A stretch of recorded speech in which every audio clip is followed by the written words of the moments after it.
going to read this as I get started and then just share a couple of the things that I pulled out and I learned while I was studying this psalm. So Psalm 109 says, God of my praise, do not be silent, for the wicked and disgraceful mouths are open against me.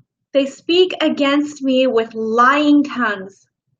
They surround me with hateful words and attack me without cause. In return for my love, they accuse me. But I continue to pray. They repay me evil for good and hatred for my love. Set a wicked person over him. Let an accuser stand at his right hand. When he is judged, let him be found guilty, and let his prayer be counted as sin. Let his days be few, and let another take his possession. Sorry. Let his children be fatherless and his wife a widow.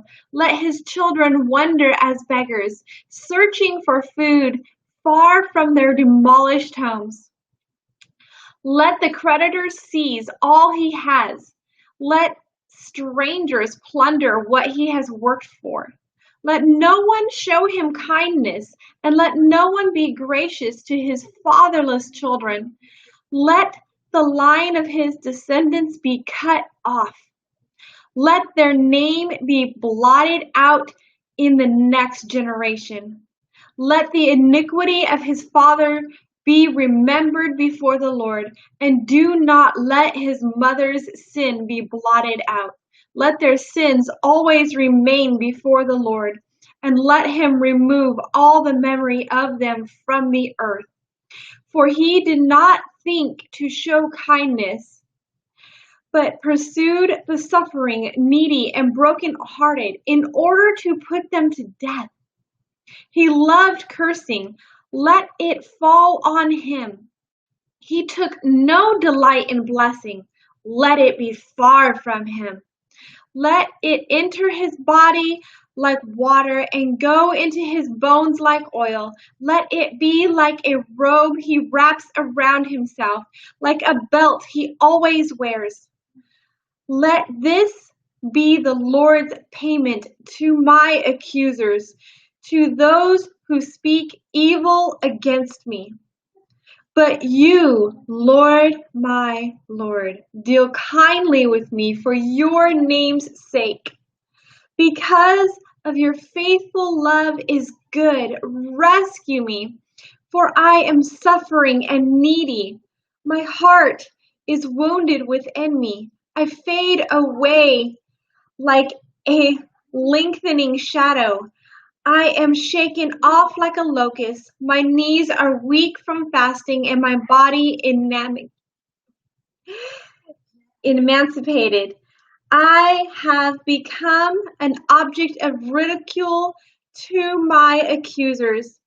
When they see me, they shake their heads in scorn. Help me, Lord my God, and save me according to your faithful love, so that they may know that this is your hand and that you, Lord, have done it. Though they curse, you will bless. When they rise up, they will be put to shame. But your servant will rejoice. My accusers will be clothed with disgrace. They will wear their shame like a cloak. I will fervently thank the Lord with my mouth. I will praise him in the presence of many. For he stands at the right hand of the needy to save them from those who would condemn him. Psalm 109 is a psalm and a prayer of David. He prays against his enemies, and it can seem so harsh to read at first because that's not often how I pray, not even against those that I might think are against me. But David is right in doing this. He is calling for God's justice and judgment to come and leaving vengeance in the hands of God and not taking it into his own. He also prays for himself, and he begins this whole psalm, though, with this in verse 1. God of my praise. What a way to begin a prayer. The Lord is the only one worthy of our praise. He alone is God. David pleads with God for help because of God's faithful love. This is what he uses to plead for the help that he so desires. Not anything that he has done or who he is, but on the basis of God's faithful love. He cries out and he makes two proclamations that got my attention as I read this. But you, Lord, in all caps, my Lord, in a lower cap. It only starts with it. And the second one is, help me, Lord, my God.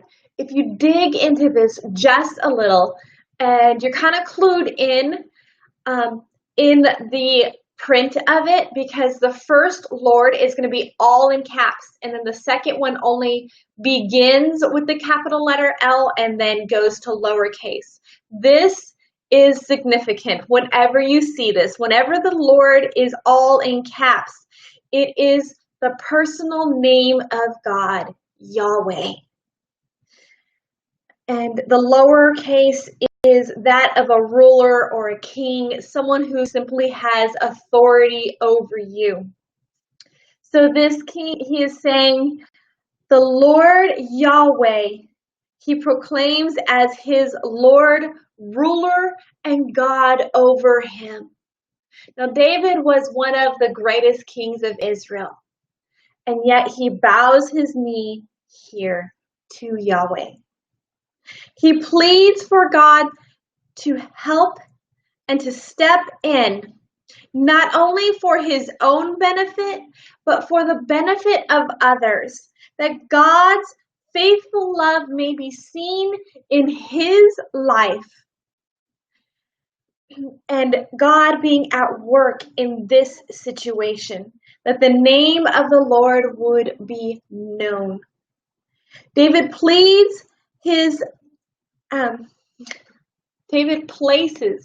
his faith and trust in the Lord and stands on this in confidence.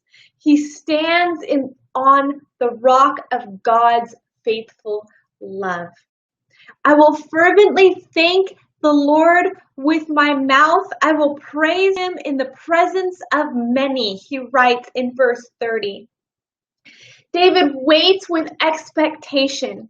He gives all the glory and honor to God, thanking him for what he will do, not just what he has done, but what he will do. And I find this so amazing about David, how he rises up and worships and thanks God before one thing is changed, because his faith is founded and secure on that rock of God's faithful love. He knows God is going to work. He may not know exactly how, but he knows he will. It is not just privately, but publicly that we need to praise and thank our God. It is right, and we should thank God very privately when we're alone. But we also need to do it publicly so that others can hear and know what God is doing in our lives and what he has done for us. See, our lives are a louder testimony than our words will ever be. So share what God has done and is doing in your life. This speaks so loudly. That is what I am very challenged with today. So I hope that you will go and get into this psalm and read it and enjoy it and see what God has for you. There really is a lot in this psalm. But this is what I was challenged with. And that's all I have for today. I will see you next time.